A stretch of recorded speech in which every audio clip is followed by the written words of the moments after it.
May isang tao na may 2 anak na lalaki. Ito po'y napakapangkaraniwang kwento sa banal na kasulatan. Sa Lumang Tipan, sa Bagong Tipan. Sa Lumang Tipan, si Adan may 2 anak na lalaki, si Cain at si Abel.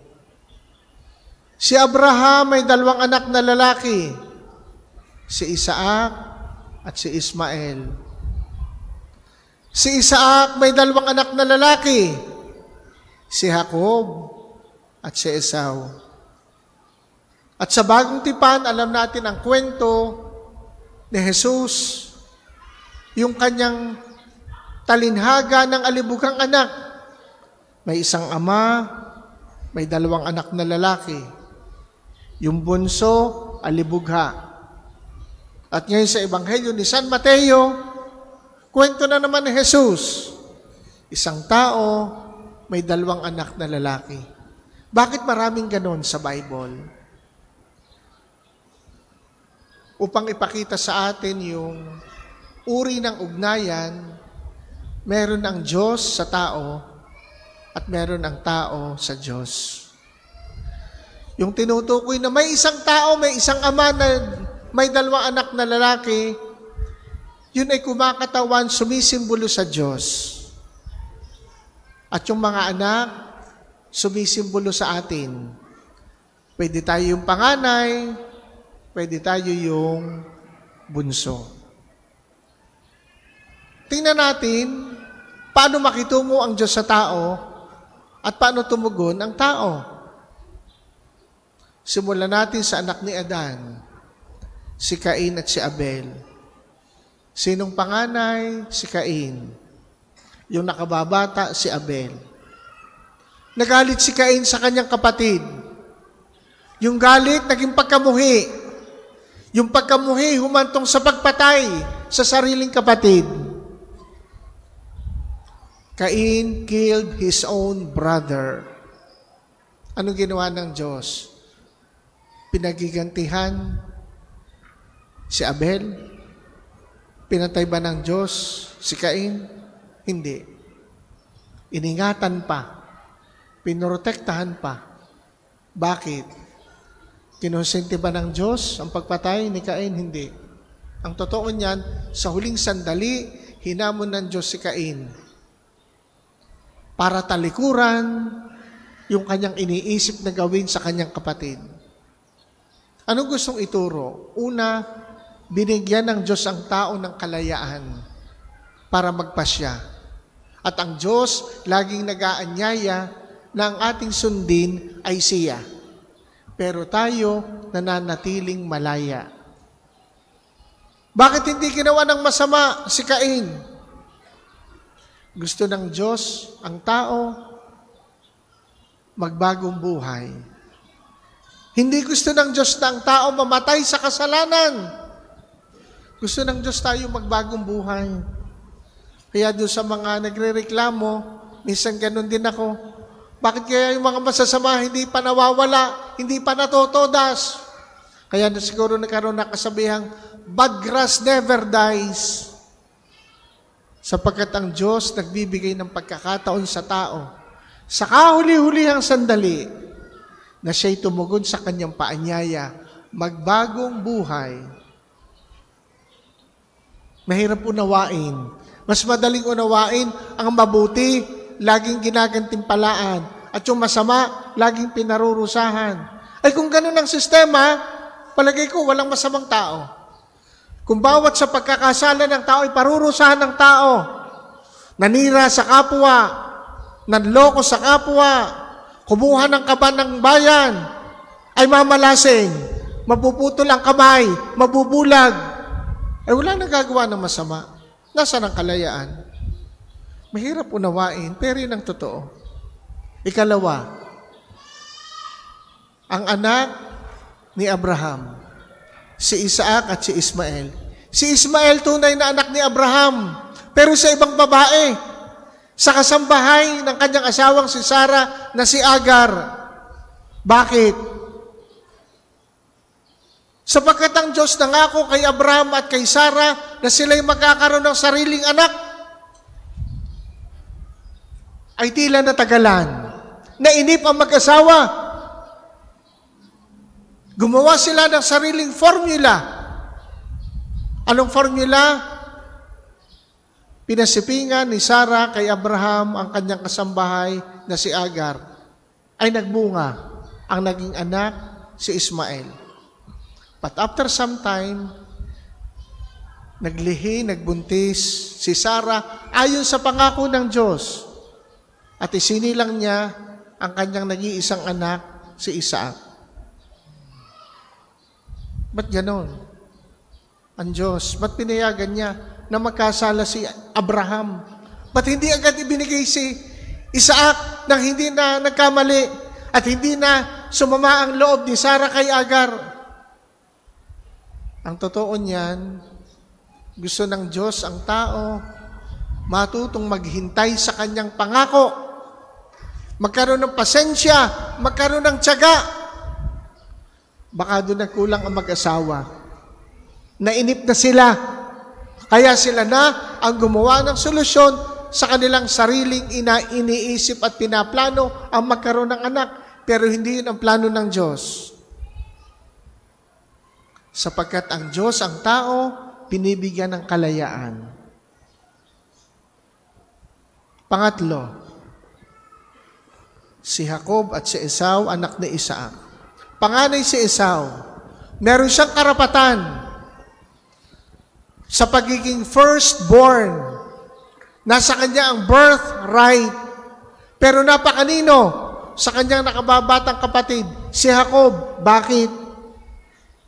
Sapagkat paborito ng asawa ni Isaac, si Jacob. At anong ginawa? Siya ang tinuruan, ang tinulungan para mapabilis yung hinihingi ng kanilang amang si Isaac na noon ay halos bulag na. Kanino na pabigay ang blessing? Sa bunso na dapat ay nasa panganay.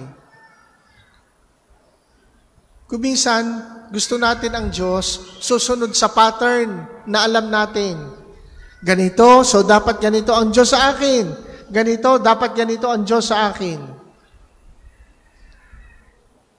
Pag hindi natin nakita yung pattern na yon sa pagtrato sa atin ng Diyos, nagrereklamo tayo, naghahanap tayo, Lord, bakit ganito, bakit ganon?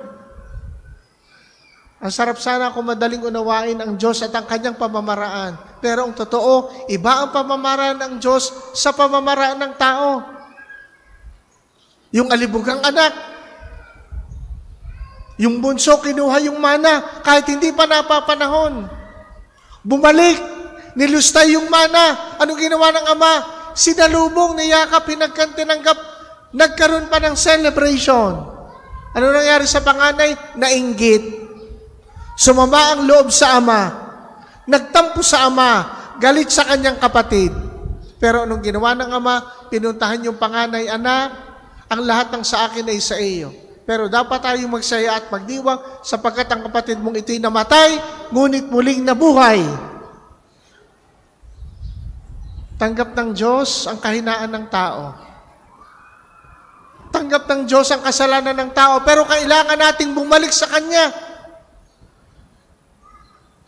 Gaano mang kalayo ang ating narating sa paghiwalay sa Diyos, for as long na tayo nagsimulang maglakbay papalapit sa Kanya, sasalubungin niya tayo. Minsan may nagtatanong, Father, ako kaya'y mapapatawad pa ng Diyos sa aking mga napakalaking kasalanan? Minsan gusto kong itanong, sino ba ang Diyos mo? Baka tayo ang nagbibigay ng hadlang dahil nililimitahan natin ang awa, ang habag ng Diyos. Ganito lang ang Diyos. Pero gusto ng Diyos, may hakbang tayong gagawin. Ikalima at kahuli-hulihan ng Ebanghelyo ngayon. May isang tao, may dalawang anak na lalaki. Anong sabi ng ama sa panganay sa nakatatanda?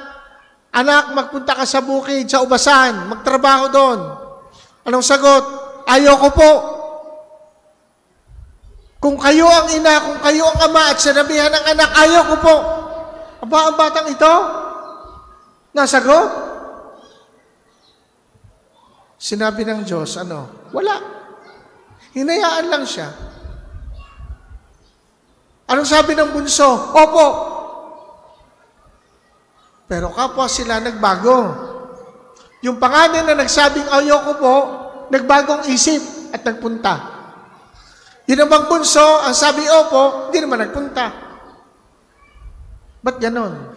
Tayo yun. Hinahayaan tayo ng Diyos na sumagot sa Kanya, oo, hindi.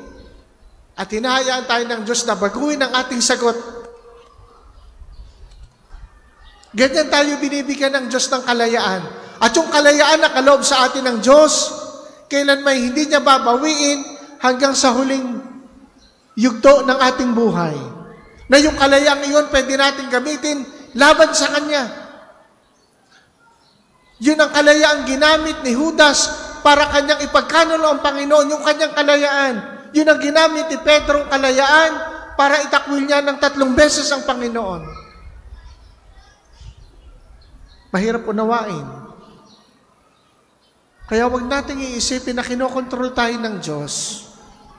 Pinapatubayan tayo, sinusubaybayan, pero nasa atin ang kalayaan.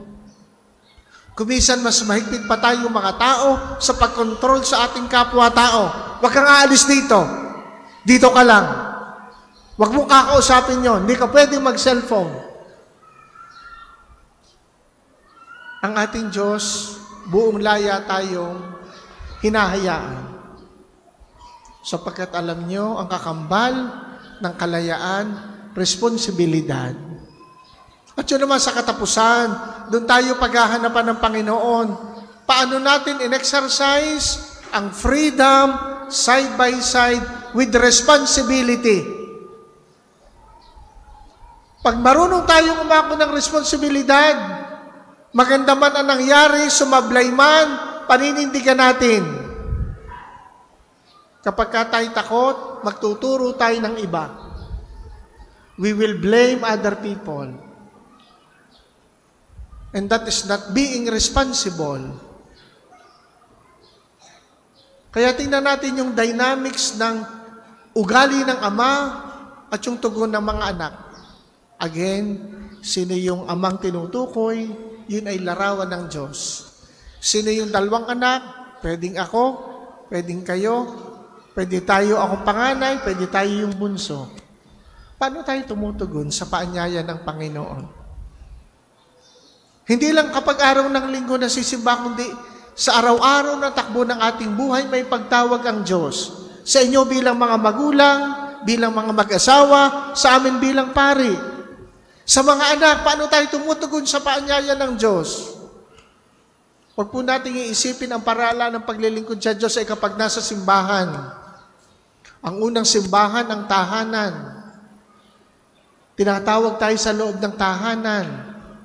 Sa paaralan, nandun ang Panginoon, tinatawag tayo. Kung kay guro, doon kayo tinatawag maglingkod.